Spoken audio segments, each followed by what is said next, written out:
Assalamualaikum sahabat. Selamat pagi. Hari ni sahabat buat aktiviti apa dekat rumah? Kalau mama nak bersihkan bilik anak bujang mama ni, nak cuci semua cadar-cadar dia. Hari ni hari yang ketiga dah dia balik ke asrama.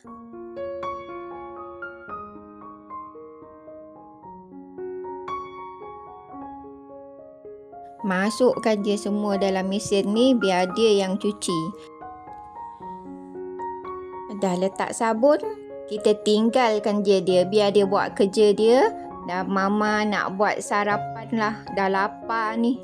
Mama nak goreng buah sukun. Sebenarnya mama lupa buah sukun ni anak saudara mama bagi minggu lepas. Lepas tu mama tengok tadi dah lembik dah. Jadi kita goreng je lah pagi ni buat sarapan. Kalau sahabat yang di Indonesia, buah sukun ni dipanggil apa ya? Mama baru perasan, sound telefon mama ni macam kejap kuat, kejap slow. Macam nak rosak aja dah ni.